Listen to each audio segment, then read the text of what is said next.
Mesdames et messieurs, bonsoir et merci d'être au rendez-vous pour cette nouvelle édition. Restez avec nous jusqu'à son terme. On commence tout de suite par les actualités politiques où 80 députés de l'Assemblée nationale ont créé une nouvelle plateforme politique appelée VFM, présentée comme partisan du pouvoir actuel. Elle rassemble des députés indépendants ainsi que des élus sous les couleurs de partis politiques. L'article 72 de la Constitution affirme toutefois qu'un député élu sous l'étiquette d'un parti ne peut changer de groupe politique pendant les 5 années de son mandat. Natera Koutoumave nous rappelle les faits. Cette nouvelle plateforme au sein de l'Assemblée nationale appelée VFM, qui réunit 80 députés, a été officiellement constituée hier, lundi 10 août. Elle comprend des députés élus sous la bannière de formation politique ainsi que des indépendants. La VFM est présentée comme une plateforme soutenant le pouvoir actuel. L'article 72 de la Constitution malagasy dispose toutefois qu'un député ne peut quitter le groupe parlementaire sous l'étiquette duquel il a été élu pendant la durée de son mandat. Durant son mandat, le député ne peut, sous peine de déchéance, changer de groupe politique pour adhérer à un nouveau groupe, autre que celui au nom duquel il s'est fait élire. En cas d'infraction à l'alinéa précédent, la sanction est la déchéance qui est prononcée par la Haute Cour constitutionnelle. Le député élu sans appartenance à un parti peut adhérer au groupe parlementaire de son choix au sein de l'Assemblée. La déchéance d'un député peut également être prononcée par la Haute Cour constitutionnelle s'il dévie de la ligne de conduite de son groupe parlementaire. La VFM regroupe 80 députés, dont la grande majorité a été élue sous l'étiquette de parti politique. Il convient également de rappeler que même si les députés ayant fait cette déclaration ont démissionné en octobre 2025 du groupe politique sous la bannière duquel il avait été élu, ils contreviennent toujours aux dispositions de l'article 72 de la Constitution. Dans un tout autre sujet, la langue anglaise constitue une porte ouverte vers l'extérieur et suscite aujourd'hui l'intérêt de nombreuses personnes désireuses de la maîtriser. Pour ce centre spécialisé dans son enseignement, le nombre d'apprentis en anglais a été multiplié par 284 en seulement 1 an et demi. Les reportages sur les images de Yves Chanel. People spend too much time on social media. What does it mean? L'apprentissage de l'anglais devient aujourd'hui un véritable outil pour préparer l'avenir, notamment pour les jeunes. Les élèves ne se contentent plus des cours dispensés à l'école et se tournent également vers des centres spécialisés dans l'enseignement de l'anglais, particulièrement durant cette période de vacances. Les parents, eux aussi, prennent désormais conscience de l'importance de savoir parler anglais et choisissent d'initier leurs enfants à cette langue dès leur plus jeune âge. Pour ce genre d'enseignement situé à un peu flou, le nombre d'élèves a fortement augmenté au cours de ces 1 an et demi, passant de 5 à 1420. Parmi les principales raisons qui poussent les jeunes à apprendre l'anglais figure la possibilité de s'ouvrir à de nombreuses opportunités. Les élèves accueillis ici sont âgés de 6 ans et plus. Les cours pour les petits reprendront dès le 2 septembre, tous les mercredis après-midi. English is great!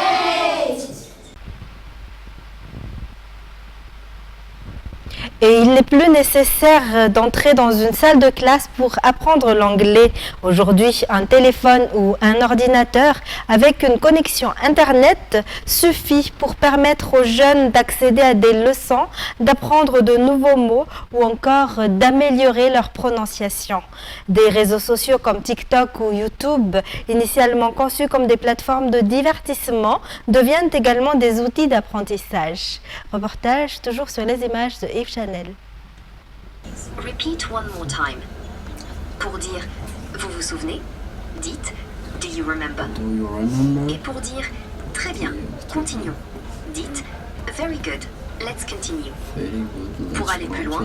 Sur YouTube, les vidéos dédiées à l'apprentissage de l'anglais sont nombreuses.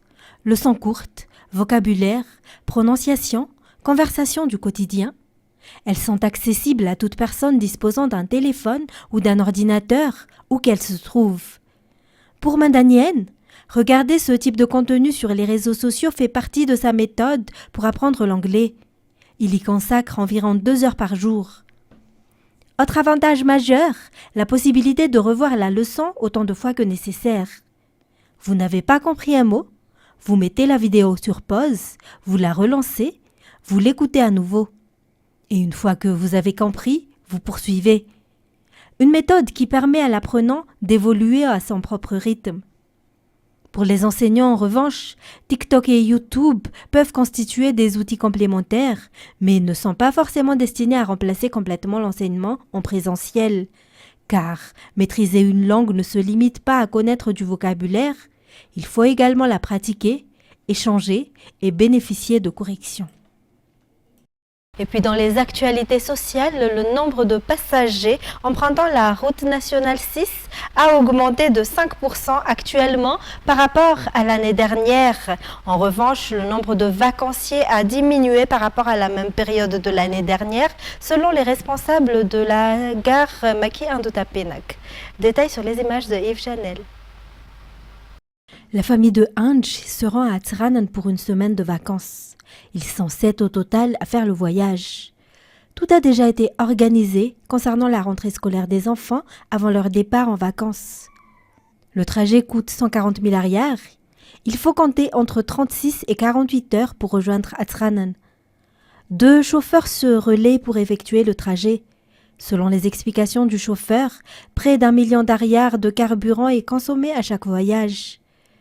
Les trajets en convoi restent également fréquents, notamment sur les portions où l'état des routes est particulièrement mauvais. Pour la gare routière Maki Indutapenak, 205 véhicules quittent actuellement la gare chaque jour pendant cette période de vacances, un chiffre en baisse par rapport à l'année dernière, où il atteignait 310 véhicules par jour. La faible affluence des passagers effectuant le trajet retour vers la capitale constitue également l'une des difficultés rencontrées par les taxis brousses durant cette période de vacances, toujours selon les responsables. Et des individus usurperaient l'identité des associations de défense des droits des consommateurs selon les déclarations faites hier par les organisations légalement constituées. Ces dernières dénoncent notamment des tentatives visant à transformer ces structures en outils politiques, une situation qui, selon elles, risque de ternir la mission confiée aux défenseurs des droits des consommateurs. Reportage. Ils se rendent dans les bureaux de l'administration, se présentent au nom des consommateurs. Ces groupes qui se revendiquent comme des défenseurs des droits des consommateurs soumettent des recommandations et des dossiers.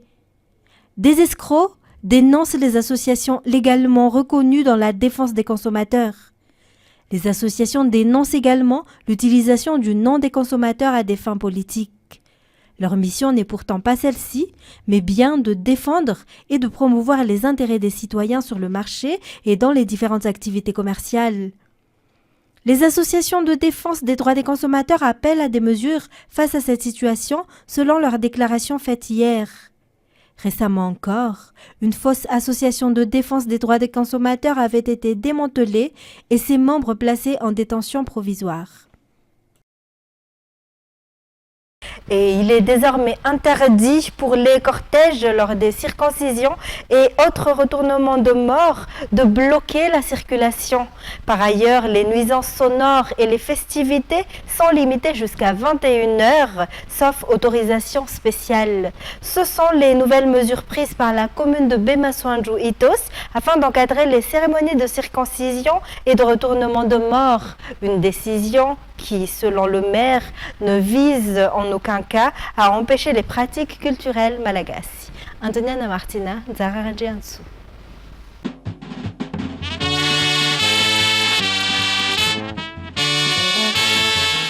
Des danses accompagnées de musiciens dans les rues, une scène fréquente durant la saison hivernale, mais aussi pendant la période des cérémonies de retournement de mort. Une pratique culturelle malagasy à laquelle chacun peut participer, mais qui doit toutefois se dérouler dans le respect des autres et conformément aux règles établies. Pour la commune de Bemasoanju-Itos, des mesures ont été ainsi prises depuis ce mois d'août.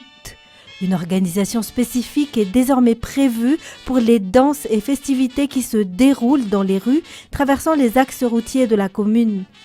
Par ailleurs, la commune se montre également stricte quant au respect des horaires autorisés pour les festivités et les nuisances sonores durant la nuit. Celles-ci sont autorisées jusqu'à 21 h uniquement afin de préserver la tranquillité publique et de favoriser le respect du voisinage.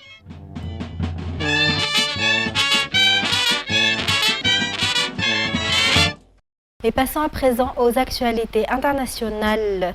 C'est le séisme le plus puissant du 21e siècle enregistré dans le pays. En Colombie, un tremblement de terre de magnitude de 7,4 aurait causé la mort d'au moins 164 personnes, selon un bilan provisoire. Une course contre la montre pour retrouver les survivants est lancée. France 24. La nuit ne peut pas les freiner. En chaîne humaine, à main nue ou munis de seaux, les secours et locaux venus en aide fouillent et dégagent les décombres à la recherche effrénée de survivants. Lundi soir, plusieurs milliers de personnes étaient portées disparues dans le pays. Mais contre le désespoir, il y a parfois des scènes miraculeuses, comme ce bébé sorti des ruines, vivant.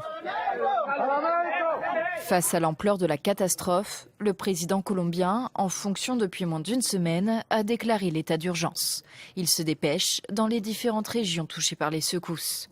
D'abord le Chocó, qui entoure l'épicentre du séisme, puis Cali, la 3e ville du pays, l'une des plus touchées par le tremblement de terre. Objectif : rassurer la population au plus près des dégâts et installer des postes de commandement qui seront affiliés à Bogota pour coordonner les secours. Nous disposons déjà à Cali de 228 secouristes et de chiens qui vont nous aider dans la recherche de personnes disparues. À la demande de la gouverneure et du maire, nous disposons également ici de 105 ingénieurs militaires. À qui se rajouteront 1 millier d'hommes chargés de sécuriser cette ville déjà touchée par la pauvreté. Nous sommes confrontés à des risques de pillage. C'est pourquoi j'ai ordonné l'instauration d'un couvre-feu et la militarisation de Cali. Je demande aux citoyens de signaler sans délai toute tentative de pillage ou tout incident de sécurité qu'ils pourraient constater. Le président a également déclaré qu'il verserait une aide financière ainsi que du matériel d'urgence pour aider les sinistrés à se reloger. Les États-Unis, eux, ont annoncé envoyer 15,5 millions de dollars d'aide à la Colombie. Et en France, la canicule accentue la sécheresse dans l'Hexagone. 2/3 des nappes phréatiques sont en dessous de la normale. Conséquence, 70% du territoire fait l'objet de mesures de restriction d'eau. France 24. Des cours d'eau à sec ou avec peu de débit. C'est le paysage de l'Eure depuis plusieurs semaines. Je croyais que ça passait là-bas, mais ça passe plus. Donc là, on est sur la rupture d'écoulement. Face aux canicules à répétition, près de 70% de la France est maintenant concernée par des mesures de restriction des usages de l'eau. Ces policiers de l'environnement multiplient les contrôles, notamment dans les champs où l'arrosage est interdit. Il n'y a pas d'irrigation. On est dans les clous. Ou encore dans les stations de lavage. La station est dans les règles, voilà, on voit bien. Ils ont obturé l'accès en fait à la fois au rouleau et puis au jet. Ces prochains jours, la sécheresse pourrait encore s'aggraver. Ce phénomène de sécheresse ne va que s'amplifier et s'accentuer encore pour au moins la semaine ou les 10 jours qui viennent, puisque les modèles météo ne voient pas avant le 20 août une situation avec des pluies qui arrivent sur la France. Autre source d'inquiétude, l'état des nappes phréatiques se dégrade. Près de 2/3 d'entre elles présentent des niveaux sous les normales de saison. Et allons plus loin avec vous, Alexandra Quarini. Donc vous êtes journaliste au sein de notre rédaction. Bonjour. Alors expliquez-nous la situation et puis quel est l'impact pour la population française. Oui, bonjour Marie-Caline. Donc la France, elle faisait déjà face à une situation de sécheresse historique sur son territoire et elle vient d'entrer, vous l'avez rappelé, dans son 5e épisode caniculaire depuis le mois de mai. Et ça, évidemment, ça va empirer la situation, même si pour le moment, on reste en dessous des niveaux records de 2022. Ce qu'on peut voir sur la carte qui apparaît à l'écran, c'est que près de 70% du territoire est concerné. C'est principalement, on peut noter, la Bretagne, mais aussi la Bourgogne et ou la région Haute-Loire qui sont concernées et qui sont classées, elles, en état de crise. Donc c'est le seuil maximum. Et 21 autres départements sont, eux, classés en alerte renforcée. Alors qu'est-ce que ça veut dire dire concrètement pour les personnes qui habitent dans ces zones concernées, eh bien si on se trouve dans une zone placée en état de crise, l'eau est réservée aux usages dits prioritaires. Donc ça va être la santé, la sécurité civile et évidemment l'eau potable. Si on se trouve dans une zone placée, elle, dans une alerte, en alerte renforcée, là, c'est l'arrosage des jardins et des espaces verts qui va être très strictement encadré. Le remplissage des piscines qui est exclu, comme de laver sa voiture, ça on oublie, et l'irrigation des cultures qui est aussi concernée, sous peine d'une amende de 1 500 € en cas de non-respect des consignes. Et Alexandra, la France n'est pas la seule concernée par la sécheresse. D'autres pays en Europe sont touchés.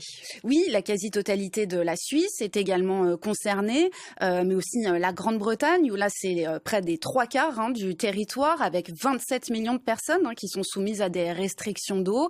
Il y a de la sécheresse aussi en Espagne, en Allemagne, en Hongrie, en Autriche. À l'échelle de l'Union européenne, c'est plus de la moitié des sols qui sont secs. Ça, c'est le constat du programme européen Copernicus. Et les niveaux extrêmement bas des cours d'eau européens ont des répercussions sur tout un écosystème. Les fleuves européens, ils ont atteint des débits d'une faiblesse inédite pour un mois de juillet en 34 ans de mesure. Parmi eux, on a par exemple le Danube, qui a été touché notamment sur son tronçon hongrois. Et bien là-bas, la mise à l'arrêt de la seule centrale nucléaire du pays a été envisagée, parce qu'elle utilise les eaux du Danube pour refroidir son réacteur. La mise à l'arrêt des centrales nucléaires, c'est ce à quoi a dû se résigner la France à plusieurs reprises depuis le début de l'été. Merci à vous, Alexandra. Et pour terminer, en Zambie, dernière ligne droite avant l'élection présidentielle, jeudi 13 août, les électeurs sont appelés aux urnes pour un scrutin qui s'annonce particulièrement disputé entre le président sortant et le chef de l'opposition. France 24. Élu à sa 6e tentative en 2021, Hakainde Hichilema brigue aujourd'hui un 2e mandat à la tête de la Zambie. Le président sortant mise sur son bilan économique pour séduire un électorat préoccupé avant tout par le chômage et la hausse du coût de la vie. Nous espérons obtenir davantage d'emplois pour les jeunes et des solutions aux difficultés auxquelles nous faisons face, comme la crise financière et le chômage. Nous ne savons pas qui va l'emporter, nous voulons simplement des élections pacifiques. 14 candidats sont officiellement en lice, mais les analystes prédisent un duel entre le président sortant et l'ancien ministre Brian Mundubile, soutenu par une coalition d'opposition. De son côté, Hakainde Hichilema, qui héritait il y a 5 ans d'un pays en défaut de paiement souverain, a récemment obtenu un accord historique de restructuration de la dette et renoué avec la croissance économique. Un début de redressement loué par les bailleurs de fonds internationaux, mais qui tarde à porter ses fruits pour les citoyens ordinaires, alors que 70% de la population vit encore sous le seuil de pauvreté. Sur le papier, l'économie se porte bien, mais nous n'en ressentons pas encore les effets. Je pense que le changement prend toujours du temps. Plus de 8 millions d'électeurs sont attendus aux urnes ce jeudi sous l'œil attentif des observateurs internationaux, après une campagne ponctuée de violences sporadiques et d'accusations d'intimidation. Mesdames et messieurs, nous voici déjà au terme de cette édition. Je vous remercie de l'avoir suivi. Au revoir et passez une excellente soirée sur Viva.